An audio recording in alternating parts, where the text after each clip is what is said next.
দেশের স্বাধীনতায় বিনামূল্যে বিতরণ করা হয়েছে 1,00,000 বোরোলিন। 1947 সালের 15ই আগস্ট ভারত যেদিন দেশ স্বাধীন হয় সেদিন জিডি ফার্মাসিউটিক্যালস এই আনন্দ উপলক্ষে সাধারণ জনগণের জন্য বিনামূল্যে 1,00,000 বোরোলিন টিউব বিতরণ করেছিল। হ্যাঁ, বোরোলিন। এই বোরোলিনের পেছনে একটি মজাদার ছোট ইতিহাস রয়েছে। সেই ইতিহাসই আজকে আপনাদের সামনে তুলে ধরব।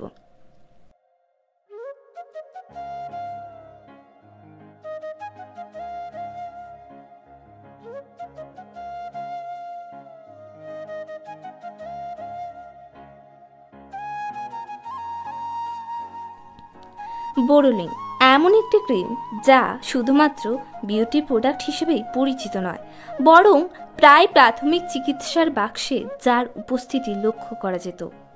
ব্রিটিশ আমলে বিদেশি পণ্যের সঙ্গে প্রতিযোগিতা করার জন্য স্বদেশী আন্দোলনের সময় আত্মপ্রকাশ করেছিল এই ক্রিম। বোরোলিনের বয়স হচ্ছে 92 বছর, কিন্তু আজও এটি অনেক ভারতীয় বাড়িতে আলাদা জায়গায় বজায় রেখে চলেছে। বোরোলিনের আত্মপ্রকাশের পিছনে রয়েছে কলকাতার গৌরমোহন দত্তের ভূমিকা। 1929 সালে গৌরমোহন দত্ত মানুষের জন্য একটি ভারতীয় অ্যান্টিসেপটিক ক্রিম তৈরির সিদ্ধান্ত নেন, যা প্রত্যেক ভারতীয়দের কাছে গ্রহণযোগ্য হয়ে ওঠে। তখন ছিল ব্রিটিশ শাসন, আর দেশে তখন শুধুমাত্র বিদেশি এবং দামি ক্রিম পাওয়া যেত। গৌরমোহন দত্ত বিদেশি পণ্যের আমদানিকারক ছিলেন, কিন্তু তারপর তিনি স্বদেশী আন্দোলনে যোগ দেন। তিনি বুঝতে পেরেছিলেন যে ভারতকে সাহায্য করার সর্বোত্তম উপায় হল এটিকে আর্থিকভাবে স্বয়ংসম্পূর্ণ করা। তাই তারা এমন পণ্য তৈরির সিদ্ধান্ত নিয়েছিলেন যা মানসম্মত বিদেশি পণ্যের সঙ্গে প্রতিযোগিতা করবে। কিন্তু এই কাজটা মোটেও সহজ ছিল না। অনেকে তার উদ্যোগের বিরোধিতা করলেও গৌরমোহন দত্ত হাল ছাড়েননি।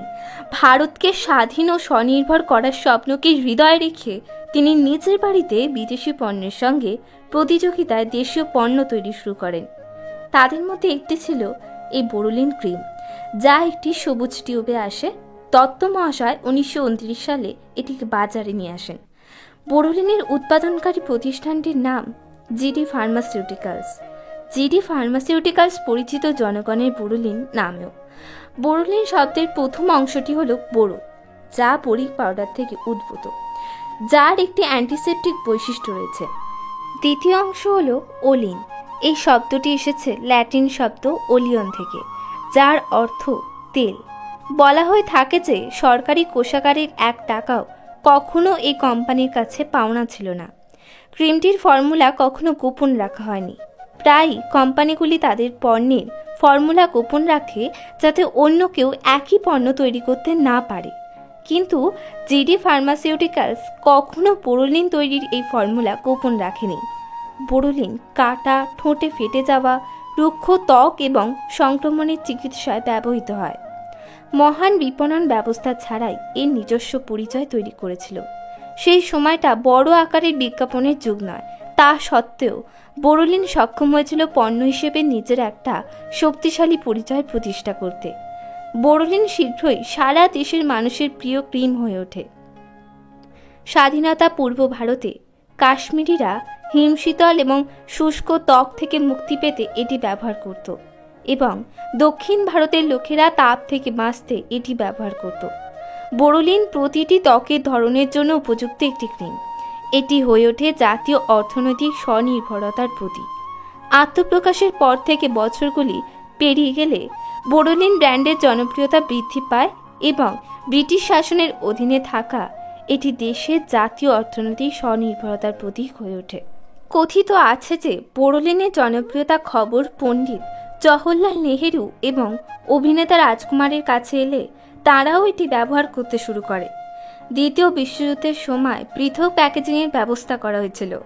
দ্বিতীয় বিশ্বযুদ্ধের সময় যুদ্ধের কারণে যে অভাব সৃষ্টি হয়েছিল, সেই সময় প্রচলিত প্যাকেজিং না করে তখন বোরোলিন উপলব্ধ পাত্রে প্যাকেজ করা হয়েছিল। পণ্যের সত্যতা সম্পর্কে গ্রাহকের মনে সন্দেহ দূর করার জন্য এই জিনিসটি প্যাকের নিচে কিছু কথা মুদ্রিত হয়েছিল। তাতে লেখা থাকতো যুদ্ধের জরুরি অবস্থার কারণে মূল প্যাকিং পরিবর্তন করা হয়েছে। উপাদানের পরিমাণ এবং গুণমান অপরিবর্তিত রয়েছে। দেশের স্বাধীনতায় বিনামূল্যে বিতরণ করা হয়েছে 1 লক্ষ বোরোলিন। 1947 সালের 15ই আগস্ট কলকাতার 2টি সংবাদপত্রে এ বিষয়ে একটি বিজ্ঞাপনও দেওয়া হয়েছিল। তো এই ছিল আমার আজকের ভিডিও। আমার ভিডিওটি যদি ভালো লেগে থাকে আমার চ্যানেলটিকে সাবস্ক্রাইব করে আমার পাশে থাকবেন। দেখা হচ্ছে পরবর্তী অন্য কোনো ভিডিও নিয়ে।